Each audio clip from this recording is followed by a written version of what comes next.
Selamat datang di kanal Kebijaksanaan Leluhur. Hari ini, saya akan mengajak Anda semua mengarungi kisah-kisah tak ternilai dari seorang tokoh besar yang pemikirannya telah membentuk peradaban Asia Timur selama ribuan tahun, Konfusius. Kita akan menyelami 16 kisah terkenal yang menguak kebijaksanaan dan perjalanan hidupnya yang luar biasa. Dari pergulatan batin hingga pencerahan, dari perdebatan sengit hingga momen kerendahan hati yang mendalam, setiap kisah adalah cerminan dari usahanya untuk mencapai kesempurnaan diri. Ada cerita menarik, seperti saat Konfusius yang agung justru kalah beradu akal dengan seorang anak kecil, dan dengan rendah hati memanggilnya gurunya. Atau saat beliau mengakui kekeliruannya dalam mendidik, menunjukkan semangat perbaikan diri yang tak pernah padam. Pastikan Anda menonton hingga akhir, karena banyak kejutan dan pelajaran berharga menanti di setiap detail kisah ini. Mari kita mulai perjalanan inspiratif kita. Konfusius, sang pendiri Konfusianisme, tak diragukan lagi adalah salah satu filsuf terkemuka di Asia Timur. Pada usia 19 tahun, ia sudah menjabat sebagai pejabat kecil. Di usia 22, ia mulai menyebarkan ajaran-ajarannya. Menginjak 29 tahun, ia mendalami musik dan pada usia 30, fokusnya beralih ke studi ritual dan etika. Puncaknya, di usia 34, Konfusius memulai petualangan spiritual selama 14 tahun. Bersama murid-muridnya, ia berkeliling ke berbagai negeri seperti Wei, Puang, Chen, Song, Cai, dan Chu. Tujuannya mulia, menyebarkan pemikirannya, berharap dapat meyakinkan para raja dan penguasa untuk menerapkan ajarannya demi membawa kedamaian dan kesejahteraan bagi rakyat. Tak selalu mudah, kadang ia dihormati, namun tak jarang pula ia dipandang sebelah mata. Setelah perjalanan panjang itu, beliau kembali ke negeri Lu. Pada usia 51 tahun, Konfusius diangkat menjadi pejabat dan memegang posisi-posisi penting yang sangat tinggi, seperti Menteri Kehakiman dan bahkan Perdana Menteri. Berkat kebijaksanaannya, negeri Lu pun tumbuh menjadi negara yang kuat dan disegani. Dalam kisah-kisah ini, kita akan menemukan 16 anekdot terkenal yang berkaitan erat dengan perjalanan hidup Konfusius dan berbagai pelajaran berharga yang ia petik dari petualangan panjangnya. Di antaranya, ada cerita yang begitu memukau, seperti ketika Konfusius yang bijaksana justru kalah dalam adu kecerdasan dengan seorang anak kecil dan dengan rendah hati bersedia memanggil anak itu guru.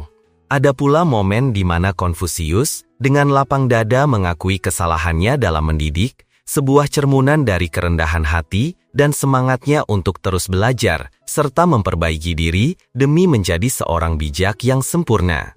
1. Sikap dalam berinteraksi dengan orang lain. Suatu ketika, Konfusius berdiskusi dengan murid-muridnya tentang bagaimana seharusnya kita berinteraksi dengan sesama. Zilu berpendapat, jika orang lain memperlakukanku dengan baik, aku akan memperlakukan mereka dengan baik pula. Jika orang lain tidak memperlakukanku dengan baik, aku juga tidak akan memperlakukan mereka dengan baik. Konfusius menjawab, ini adalah cara berinteraksi masyarakat yang belum sepenuhnya memahami dan menjalankan etika serta tata krama yang luhur. Zigong lalu berkata, jika orang lain memperlakukanku dengan baik, aku akan memperlakukan mereka dengan baik pula. Namun, jika orang lain tidak memperlakukanku dengan baik, aku akan membimbing mereka menuju kebaikan. Konfusius menanggapi, ini adalah cara berinteraksi antar sahabat. Lalu Yan Hui menyampaikan pandangannya, jika orang lain memperlakukanku dengan baik, aku akan memperlakukan mereka dengan baik pula. Dan jika orang lain tidak memperlakukanku dengan baik, aku tetap akan memperlakukan mereka dengan baik, sambil membimbing mereka menuju kebaikan. Konfusius kemudian menilai, inilah seharusnya cara berinteraksi antara anggota keluarga yang erat. Jika kita perluas, ketulusan dalam memperlakukan semua orang di bawah kolong langit inilah yang sesungguhnya merupakan perbuatan baik yang sejati. 2. Nasihat untuk Zilu. Pada suatu kesempatan, Zilu datang menghadap Konfusius untuk berpamitan sebelum memulai perjalanannya. Konfusius bertanya, apa yang ingin kau dariku, Zilu? Sebuah kereta atau beberapa patah kata nasihat? Zilu menjawab, mohon berikan hamba beberapa patah kata nasihat, guru. Konfusius lalu berkata, Jika kau tidak terus-menerus berusaha maju, kau tidak akan bisa mencapai tujuan yang besar. Jika kau tidak dengan rajin menyelesaikan pekerjaanmu dengan baik, kau tidak akan mendapatkan hasil yang memuaskan. Jika kau tidak tulus memperlakukan orang lain dan terlalu banyak perhitungan, kau tidak akan bisa dekat dengan mereka. Jika dirimu sendiri tidak menjunjung tinggi kepercayaan, jangan harap orang lain akan menepati janji kepadamu. Jika kau tidak tulus dan rendah hati terhadap sesama, kau tidak akan selaras dengan tata krama yang berlaku. Jika kau memegang teguh kelima hal ini dalam sikap dan perilakumu, niscaya kau akan bertahan lama dan berhasil. Zilu mengucapkan terima kasih atas bimbingan gurunya, lalu berangkat melanjutkan perjalanannya. 3. Memuji Zilu. 3 tahun kemudian, Zilu menjabat sebagai pengelola daerah Pengyi. Suatu hari, Konfusius melewati bagian utara dan memasuki Pengyi. Begitu melihat keadaan, Konfusius langsung memuji. Zilu telah bekerja dengan sangat baik, ia penuh hormat dan dapat dipercaya. Ketika masuk lebih jauh ke dalam kota, Konfusius kembali memuji. Zilu bekerja dengan amat baik, ia setia dan berlapang dada. Setibanya di kediaman pejabat tempat Zilu bekerja, Konfusius berseru, "Zilu luar biasa!" Ia cakap dalam menilai dan tegas dalam mengambil keputusan. Zigong yang mendengar hal ini merasa heran. Sambil memegang tali kekang kuda, ia bertanya kepada Konfusius. Guru belum bertemu Zilu, tetapi sudah 3 kali memujinya. Mohon beritahu hamba, apa sebenarnya yang membuat Zilu begitu baik? Konfusius menjelaskan, saya melihat ketika tiba di daerah ini, sawah-sawah tertata rapi, tanah subur, gulma telah dibersihkan, dan saluran irigasi diperdalam. Itu semua karena Zilu yang hormat, cermat, dan dapat dipercaya, sehingga para petani bekerja dengan giat. Saat memasuki kota, saya melihat dinding rumah-rumah telah diperbaiki, penduduknya ramai, dan pepohonan tumbuh subur. Itu berkat Zilu yang setia dan berlapang dada, sehingga warga tidak saling bertengkar. Di kediaman pejabat, saya melihat bersih dan para pelayan di bawahnya sangat rajin. Ini semua karena Zilu yang cakap dalam menilai dan melaksanakan kebijakan tanpa membebani rakyat.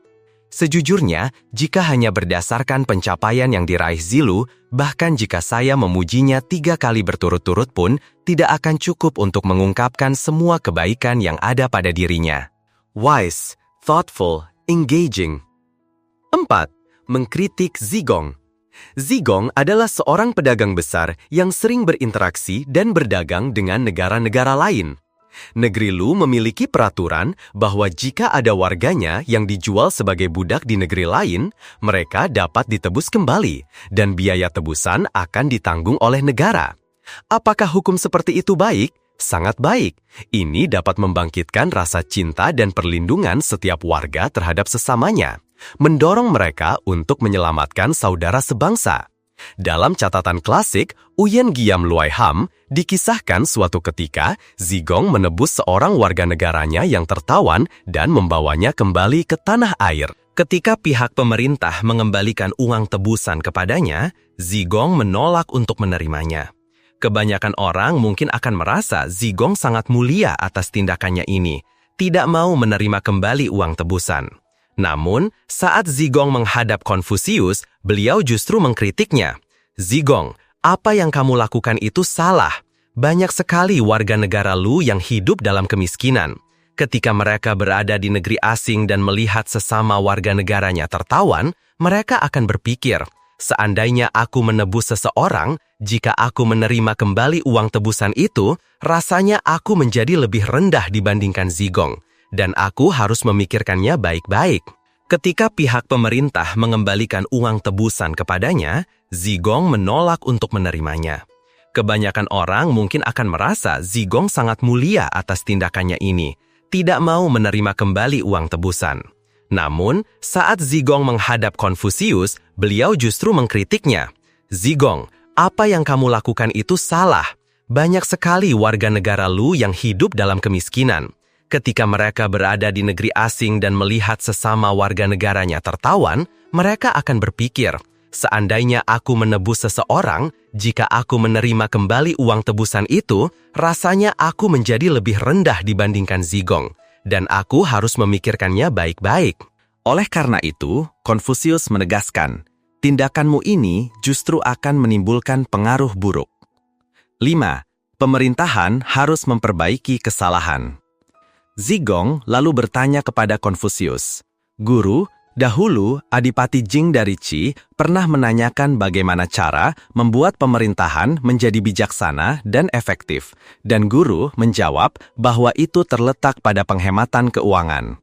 Lalu, Adipati Ai dari Lu menanyakan hal yang sama, dan guru menjawab bahwa itu terletak pada mendidik para pejabat bawahan. Kemudian, Adipati Ye dari Chu menanyakan hal serupa, dan guru menjawab bahwa itu terletak pada membuat rakyat di dekatnya merasa bahagia, dan mereka yang jauh ingin datang untuk tunduk.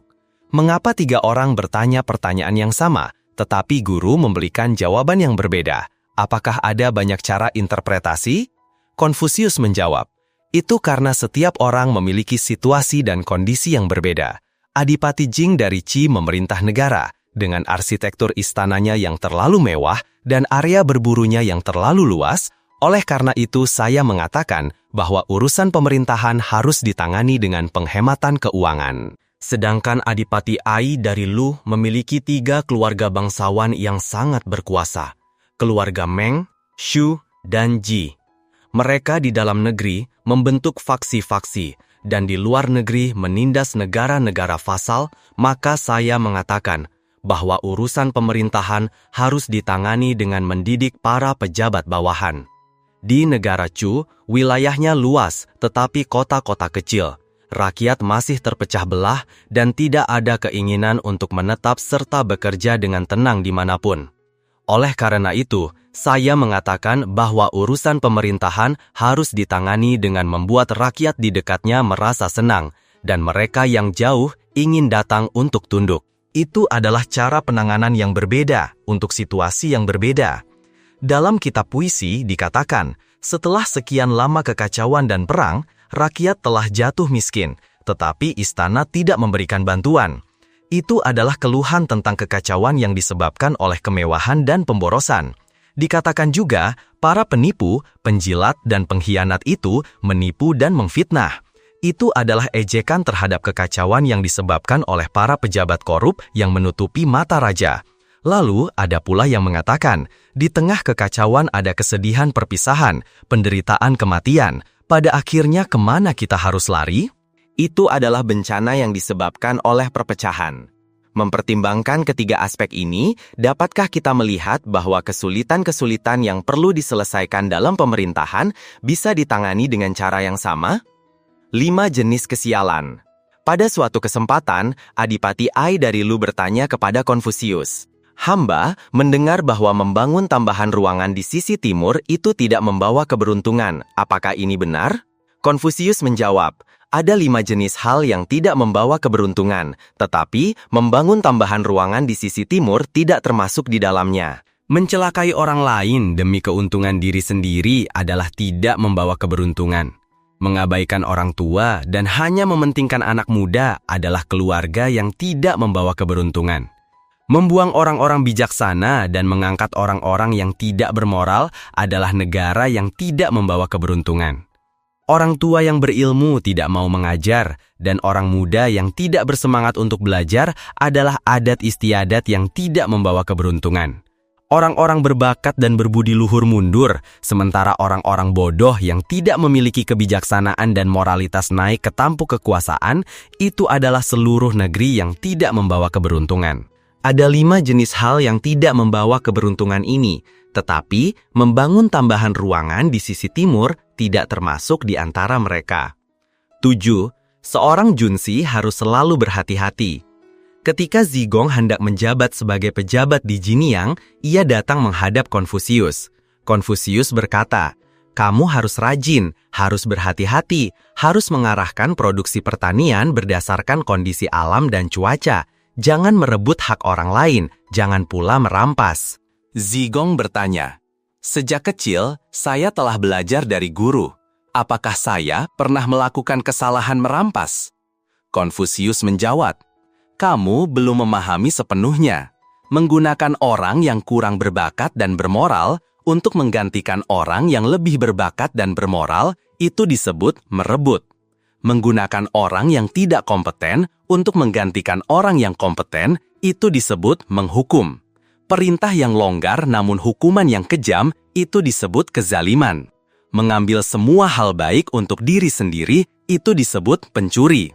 Seorang pencuri itu tidak hanya mencuri harta benda. Kita sering mendengar cerita tentang para pejabat yang bijaksana, yang memerintah sesuai hukum, membawa kesejahteraan bagi rakyatnya. Namun, ada pula pejabat yang tidak jujur, yang memutarbalikkan hukum demi kepentingan pribadi, merugikan rakyat. Inilah akar permasalahan dari penderitaan rakyat. Dalam mengatur negara dan menunjuk pejabat, tak ada yang lebih baik dari keadilan. Dalam menghadapi kekayaan, tak ada yang lebih mulia dari integritas, kejujuran dan keadilan yang tak tergoyahkan, serta tidak menyembunyikan kebaikan orang lain, justru akan memupuk bakat-bakat unggul. Jika di dalam hati menyimpan kebencian dan di luar saling memfitnah, bagaimana mungkin tercipta hidup yang harmonis? Oleh karena itu, seorang kesatria yang bijaksana dalam mengembangkan kebajikan haruslah selalu berhati-hati dalam setiap tindakannya. Hanya dengan bersikap tegas pada diri sendiri dan berlapang dada kepada orang lain, barulah ia dapat menggunakan kebijaksanaan dan kebijaksanaannya untuk menciptakan kesejahteraan bagi seluruh umat manusia. 8. Yan Hui memasak nasi. Suatu ketika, Konfusius dan murid-muridnya melakukan perjalanan dari negeri Lu ke negeri Qi untuk berkhotbah. Di antara murid-muridnya yang cemerlang, Yan Hui dan Zilu adalah dua yang paling menonjol. Dalam perjalanan itu, mereka melewati masa-masa paceklik dan kelaparan yang melanda rakyat, sehingga guru dan murid itu mengalami banyak kesulitan dan penderitaan. Setibanya di negeri Qi, Konfusius dan murid-muridnya dihadiahi sedikit beras baru oleh seorang wanita tua untuk dimasak. Konfusius menugaskan Zilu dan murid-murid lainnya untuk mencari sayuran di hutan. Sementara itu, tugas memasak nasi diserahkan kepada Yan Hui, seorang murid yang paling beliau percayai. Saat sedang membaca buku di rumah atas, tiba-tiba Konfusius mendengar suara kedebuk dari dapur. Konfusius menghentikan bacaannya, melirik ke bawah. Beliau melihat Yan Hui perlahan membuka tutup panci, mengambil nasi dengan sumpit, lalu menggenggamnya di tangan. Yan Hui menutup kembali panci, melihat ke sekeliling dengan waspada, lalu diam-diam menyuapkan nasi yang digenggamnya ke mulutnya. Melihat kejadian itu, Konfusius merasa sangat kecewa. Beliau mendongak ke langit dan menghela napas, berseru, "Aduh, murid kesayanganku, bagaimana mungkin ia tega mencuri-curi makanan dari guru dan sahabatnya? Di mana lagi tata krama dan nilai moral yang selama ini kuajarkan? Semua harapanku padanya kini telah sirna begitu saja." Ketika semua murid sudah berkumpul dan makanan telah siap, Konfusius bangkit dan berkata, "Murid-muridku sekalian, kita telah menempuh perjalanan ribuan mil dari negeri Lu ke negeri Qi.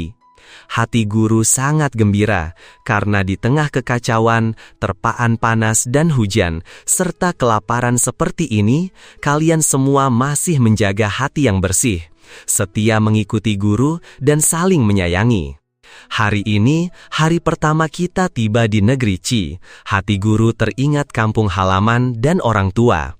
Oleh karena itu, guru ingin menyendok semangkuk nasi untuk persembahan kepada orang tua dan leluhur. Menurut kalian, apakah itu pantas?" Kecuali Yan Hui, semua murid segera menyatukan tangan dan menjawab, "Ya guru, itu pantas." Konfusius kemudian berkata lagi, "Namun, guru tidak yakin apakah nasi dalam panci ini bersih atau tidak." Semua murid saling memandang dengan bingung, tidak mengerti maksud guru mereka. Pada saat itu, Yan Hui segera menyatukan tangan dan berkata, "Ya guru, nasi dalam panci ini tidak bersih." Konfusius bertanya, "Mengapa?" Yan Hui menjawab, "Ya guru, saat saya membuka tutup panci untuk mengambil nasi, kebetulan ada angin bertiup kencang dan jelaga serta debu dari atap jatuh, mengotori seluruh nasi. Saya segera menutup kembali panci, tetapi sudah terlambat. Setelah itu, saya menyendok keluar lapisan nasi yang kotor, berniat membuangnya. Namun, saya berpikir bahwa nasi ini sedikit. Jika dibuang, teman-teman akan makan lebih sedikit. Oleh karena itu, saya memberanikan diri untuk memakan bagian nasi yang kotor itu terlebih dahulu, sementara bagian nasi yang bersih akan disajikan untuk guru dan teman-teman. Guru, dengan demikian, saya sudah makan nasi hari ini. Saya mohon izin untuk tidak makan nasi lagi. Saya hanya akan makan sayuran. Guru, nasi yang sudah dimakan sebagian tidak seharusnya dijadikan persembahan.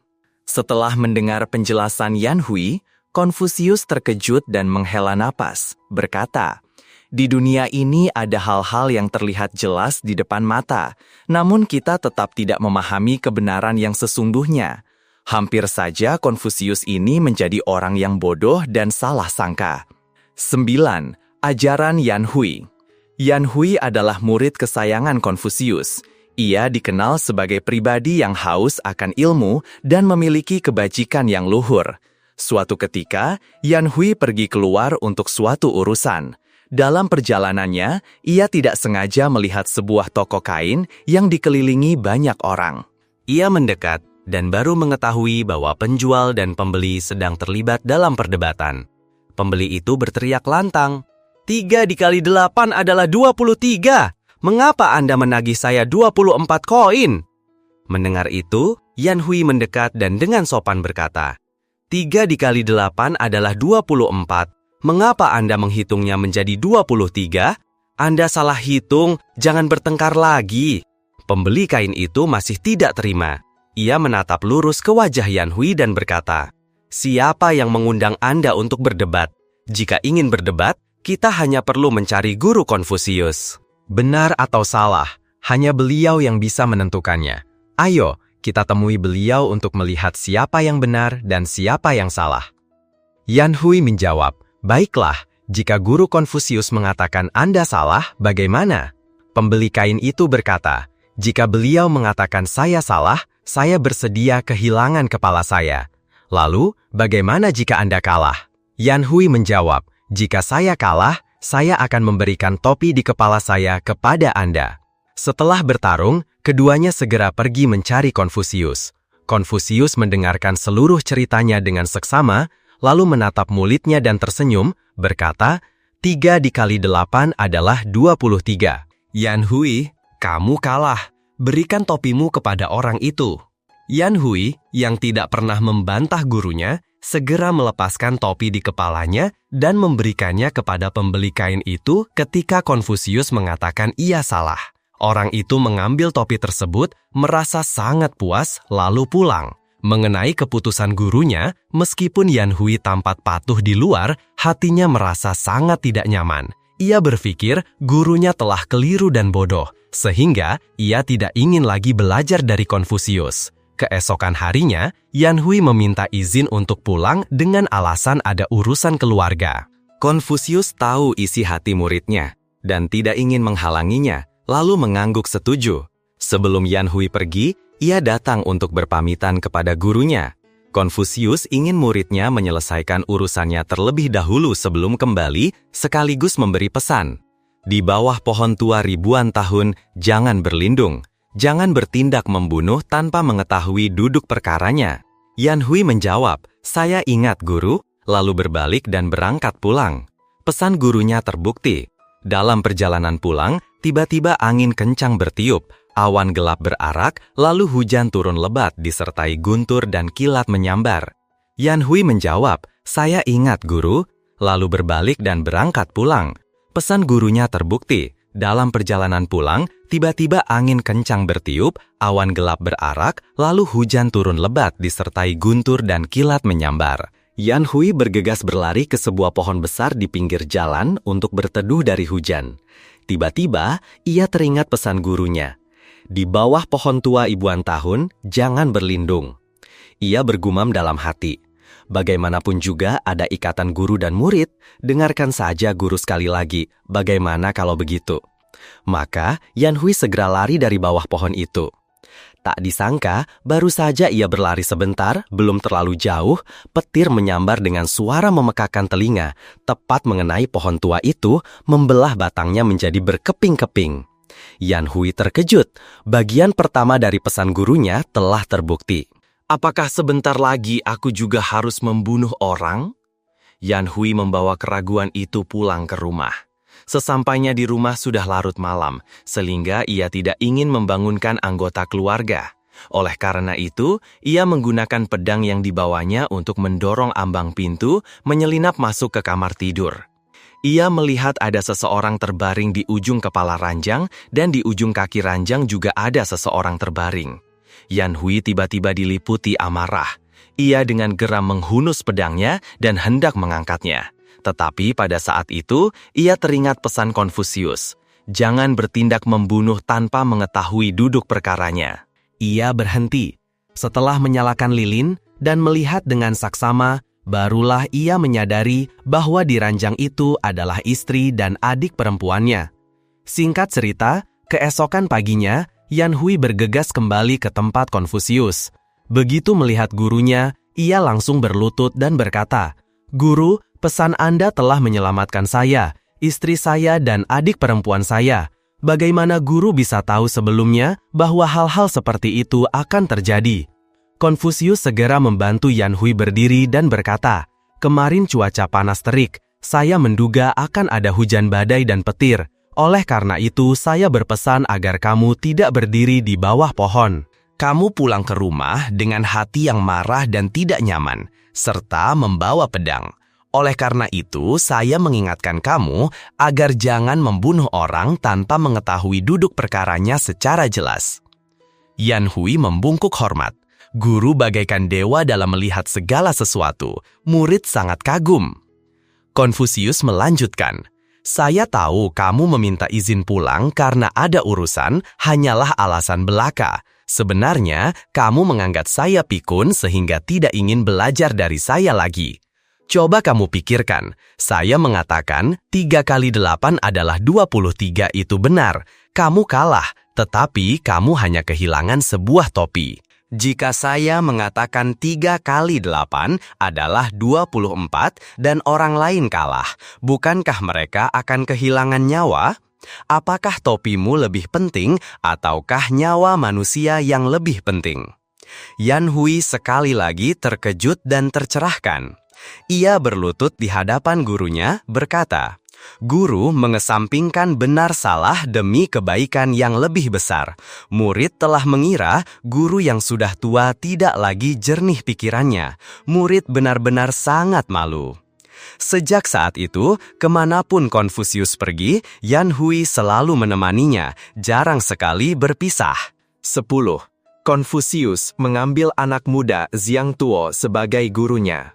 Dalam kitab 3 karakter San Zijing, ada kalimat Si Ji Li Shi Xiang Tuo yang berarti Konfusius menganggap anak kecil Xiang Tuo sebagai gurunya.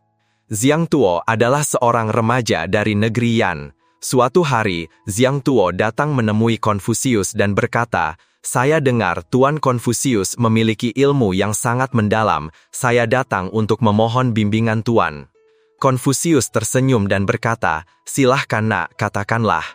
Xiang Tuo mengatupkan tangan memberi hormat kepada Konfusius lalu bertanya, "Tuan, izinkan saya bertanya, air apa yang tidak ada ikannya? Api apa yang tidak ada asapnya? Pohon apa yang tidak ada daunnya? Bunga apa yang tidak ada tangkainya?" Konfusius mendengar lalu tersenyum dan berkata, "Kamu memang bertanya yang aneh. Laut, kolam, danau, semua jenis air pasti ada ikannya. Tidak peduli kayu bakar, jerami, atau lampu, semua jenis api pasti ada asapnya. Adapun semua jenis tumbuhan, jika tidak ada akarnya, tidak akan menjadi pohon. Jika tidak ada tangkainya, juga tidak akan ada tempat untuk tumbuh bunga." Xiang Tuo mendengarnya lalu tertawa geli untuk waktu yang lama, kemudian menggelengkan kepala dan berkata, "Tidak benar. Sumur tidak ada ikannya. Api kunang-kunang tidak ada asapnya. Pohon kering tidak ada daunnya. Bunga salju tidak ada tangkainya." Konfusius melihat itu dan berkata, "Sungguh generasi muda yang luar biasa. Saya yang tua ini memohon padamu untuk menjadi guruku. Maka, terlihatlah bahwa seberapa dalam pun ilmu pengetahuan seseorang, selalu ada banyak hal yang harus kita serap dan pelajari. Lautan luas tak terbatas, karena ia tidak menolak setetes pun air yang mengalir ke dalamnya. Gunung menjulang tinggi karena ia tidak menolak batu kecil apapun yang menumpuk padanya. Oleh karena itu, hanya ketika kita tahu cara melepaskan pendapat pribadi, mendengarkan, mengamati, menerima semua orang, baik dan buruk, berkah dan malapetaka, barulah kita bisa terus maju. Belajar adalah proses tanpa akhir dan kehidupan akan selalu membawa kita pada pengalaman-pengalaman baru. 11. Konfusius belajar dari perenang. Suatu kali, Konfusius dan murid-muridnya berjalan kaki jauh di pedesaan untuk menuju sebuah air terjun yang megah. Air terjun ini terkenal karena keagungan dan ketinggiannya. Dilihat dari jauh, aliran air terjun itu tampak begitu agung. Airnya mengalir dari ketinggian, menciptakan suara gemuruh yang menggema di seluruh penjuru langit. Ketika mendekati air terjun, mereka melihat seorang pria di tengah arus deras, tersapu oleh gumpalan air yang jatuh dari ketinggian. Konfusius bergegas berkata kepada para pengikutnya, "Cepat, ke air terjun! Pria itu pasti telah jatuh ke dalam air ini. Bahkan ikan pun tidak bisa bertahan hidup di lingkungan seperti itu. Kita harus menyelamatkannya." Mereka berlari secepat mungkin, tetapi saat menuruni lereng bukit, mereka kehilangan jejak pria itu.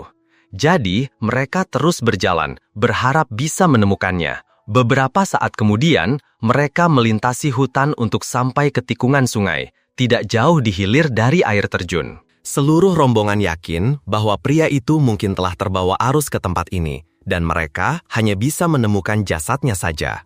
Namun, yang mereka lihat justru pria itu sedang berenang keluar dari air terjun dengan santai, mengurai rambut panjangnya, dan bernyanyi dengan keras, seolah baru saja mengalami saat-saat yang menyenangkan.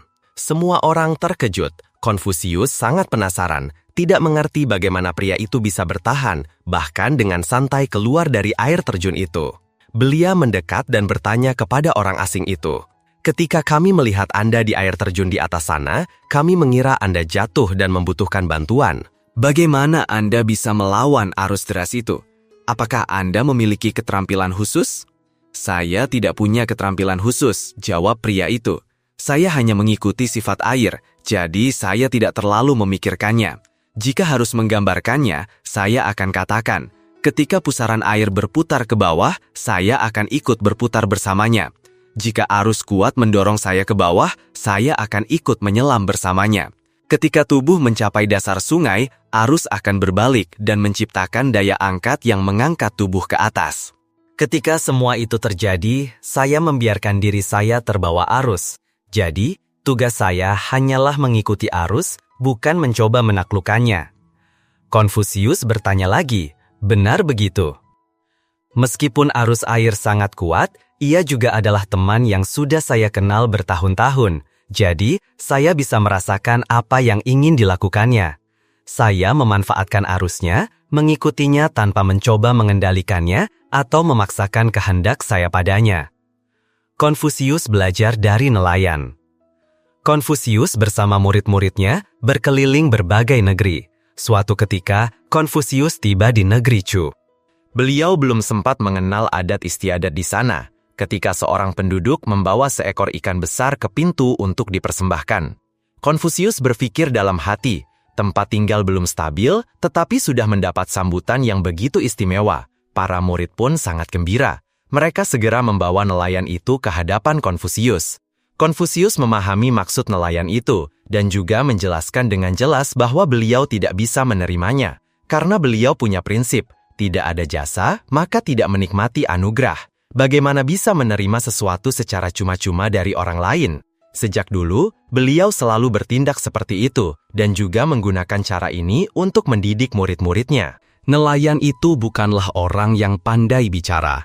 Begitu mendengar Konfusius menolak, wajahnya langsung memerah, dan ia segera berkata, "Cuaca panas terik, saya sudah ke beberapa pasar untuk menjualnya, tetapi tidak laku juga. Jika tidak laku, hanya ada pilihan membuangnya, tetapi melakukan itu sungguh sia-sia. Memberikannya kepada Anda jauh lebih baik. Para murid begitu mendengar perkataan nelayan itu langsung menjadi sangat marah. Ada yang tidak bisa menahan diri lagi dengan geram menyela.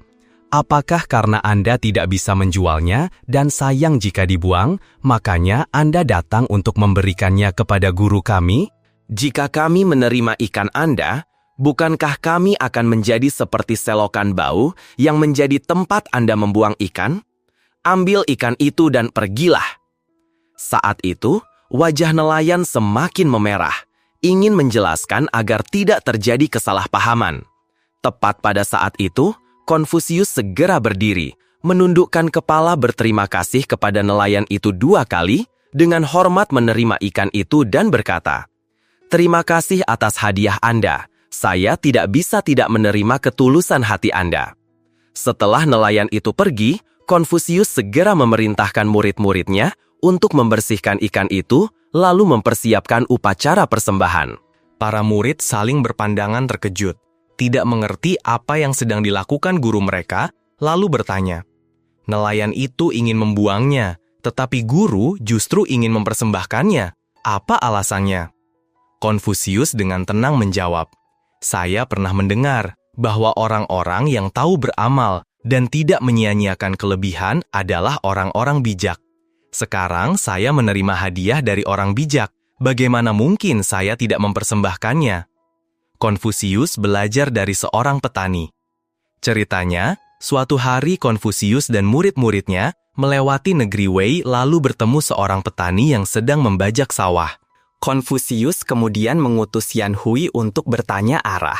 Petani itu kemudian menunjuk ke arah Konfusius dan bertanya, "Siapa orang yang duduk di sana itu?" Yan Hui menjawab, "Itu guru Konfusius." Petani itu berkata, "Kalau dilihat sekarang, memang banyak sekali ajaran dan guru.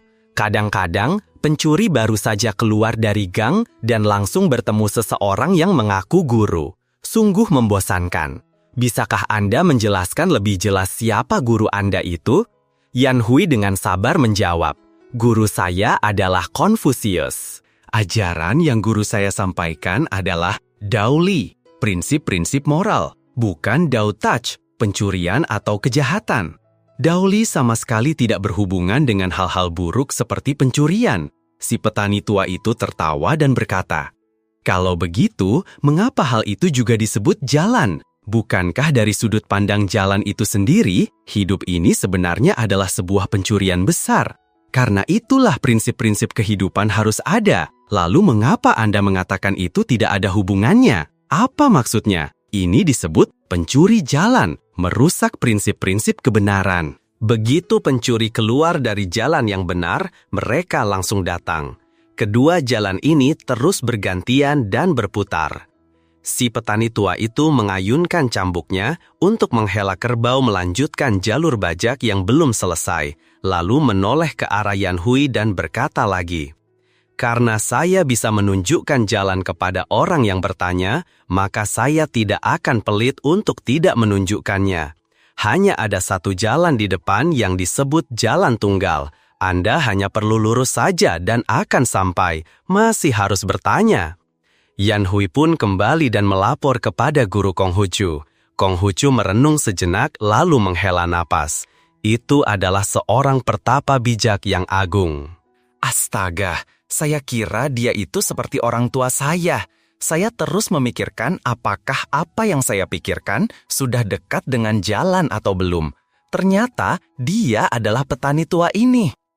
Melihat para muridnya menunjukkan kebingungan karena belum paham, Konghucu melanjutkan, "Bukankah kalian terlalu bersemangat sehingga selalu siap untuk salah jalan? Karena itu, terkadang kalian harus berhenti dan bertanya arah. Seandainya hari ini saya tidak mendengar perkataan petani tua itu, entah sampai kapan saya akan menyimpan penyesalan." 14. Kesalahan Konghucu. Ketika Konghucu menjelajahi berbagai negeri, banyak orang datang dengan harapan bisa menjadi muridnya. Di negeri Lu, ada seseorang bernama Tukshan Wuzi. Ia melanggar hukum dan dihukum, kehilangan satu kakinya. Saat melihat Konghucu, ia tertatih-tatih, berjuang mengikuti di belakang, berharap dapat bertemu dan menjadi murid Konghucu.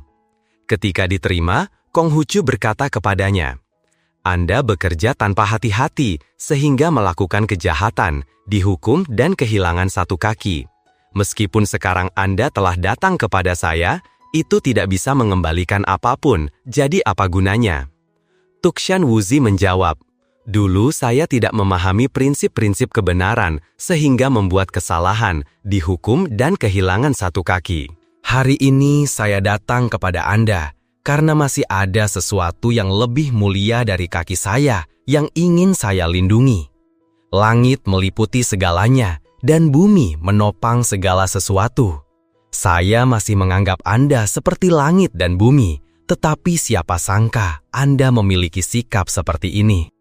Konghucu setelah mendengar itu merasa sangat malu, berkata kepada Tukshan Wuzi, "Saya, Kongcu, sungguh dangkal. Guru, mengapa Anda menyalahkan saya? Mohon Guru, sampaikanlah prinsip-prinsip kebenaran yang Anda ketahui. Saya akan mendengarkan dengan penuh hormat dan ingin belajar." Namun, Tukshan Wuji tidak memedulikan Konghucu lagi dan pergi. Konghucu berkata kepada para muridnya, "Hari ini saya telah melakukan kesalahan besar. Mengapa saya bisa menilai seseorang berdasarkan kebaikan dan kejahatan masa lalunya? Orang seperti Tukshan Wuji ini, meskipun dihukum dan kehilangan satu kaki karena kesalahannya, namun masih berusaha keras untuk belajar memperbaiki kesalahan lama dan mengembangkan dirinya." 15. Menegaskan peran pendidikan.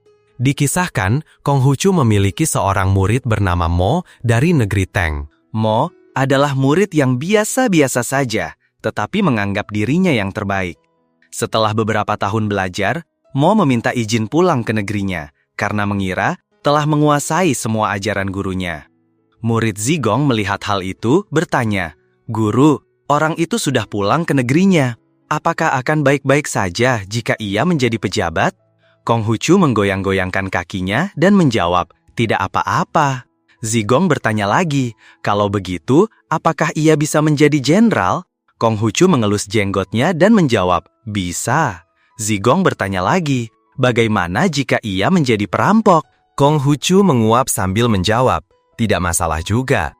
Baru sekarang Zigong merasa lega dan berkata, "Saya dengar Mo meminta izin pulang ke negerinya hanya untuk menjadi guru." Konghucu begitu mendengar kalimat itu langsung terkejut dan panik. Kakinya belum sempat diluruskan, kancing bajunya belum sempat dikancingkan. Ia segera berlari keluar gerbang kemah. Dengan panik, para murid mengejar dan bertanya, "Guru mau pergi kemana?" Konghucu sambil berlari menjawab, "Ke negeri Teng." Para murid bertanya lagi, "Apa yang akan guru lakukan di negeri Teng?" Konghucu masih sambil berlari menjawab, "Saya akan mencegah Mo ini menjadi guru. Jika ia menjadi pejabat, paling-paling hanya akan merugikan satu desa. Jika menjadi jenderal, hanya akan merugikan satu kota. Bahkan jika ia menjadi perampok pun, belum tentu merugikan siapapun. Tetapi, jika ia menjadi guru, maka ia akan merugikan banyak generasi. Bahkan saya pun sulit untuk menghindari keterlibatannya." 16. Konghucu belajar kecapi. Pada era musim semi dan musim gugur, di negeri Lu, ada seorang guru musik yang hebat bernama Shi Xiang. Banyak orang mengaguminya, termasuk Konghucu. Sekitar usia 29 atau 30 tahun, Konghucu telah menjadikan Shi Xiang sebagai guru kecapinya. Konghucu belajar kecapi dengan sangat rajin. Sejak lagu pertama, setelah 10 hari latihan tanpa henti, teknik bermain kecapi Konghucu yang awalnya asing, kini menjadi mahir. Shi Xiang mendengar Konghucu selesai memainkan lagu itu lalu berkata, "Lagu ini sudah sangat Anda kuasai, bisa beralih ke lagu berikutnya sekarang." Mendengar itu, Konghucu berdiri dan dengan hormat menjawab, "Guru, meskipun saya sudah terbiasa dengan lagu ini, saya masih belum menguasai tekniknya. Karena itu, Konghucu terus berlatih lagu ini seperti biasa." Setelah beberapa waktu, Shi Xiang merasa Konghucu sudah sangat mahir, lalu berkata kepada Konghucu, "Anda sudah menguasai keterampilan lagu ini, sebaiknya beralih untuk mempelajari lagu lain." Konghucu berpikir sejenak lalu menjawab, "Meskipun saya sudah mahir dalam keterampilan bermain kecapi, saya masih belum menangkap pemikiran dan perasaan dari lagu itu. Suatu hari, guru Xixiang mengunjungi kediaman Konfusius. Setelah mendengar Konfusius bermain kecapi, ia segera terpukau oleh alunan musik yang memancar. Guru Xixiang menghela napas. Murid sudah memahami pikiran dan perasaan yang terkandung dalam musik itu. Mari kita pelajari lagu baru. Konfusius menjawab, murid masih belum sepenuhnya memahami sosok pencipta lagu ini. Waktu terus bergulir. Suatu ketika, Konfusius dengan sangat gembira datang menghadap guru Xixiang dan berkata, "Guru, murid sudah dapat membayangkan seperti apakah pencipta lagu ini. Dia adalah seseorang dengan wajah yang agung, bersemangat, tubuh yang kekar, dan mata yang dalam serta bersinar terang. Di dalam hatinya selalu ada pikiran untuk menaklukkan orang dengan kebajikan, serta menginspirasi seluruh penjuru dunia. Orang seperti itu, selain Raja Wen dari Zhou, tidak mungkin orang lain." Guru Xixiang sangat terkejut dan berkata kepadanya, "Benar sekali, lagu itu memang ciptaan Raja Wen dari Zhou. Ketekunan dan usahamu sungguh luar biasa." Konfusius dikenal sebagai sosok yang berbakat dan berpengetahuan luas. Dalam setiap tindakannya, ia selalu berhati-hati, menelusuri akar masalah dengan tuntas, dan memahami segala sesuatu sedikit demi sedikit. Karena itulah, ia mampu memahami lautan pengetahuan dunia secara mendalam. Konfusius bisa menjadi pribadi yang begitu agung tidak lepas dari fakta bahwa ia selalu menuntut lebih tinggi pada dirinya sendiri dibandingkan apa yang orang lain tuntut darinya.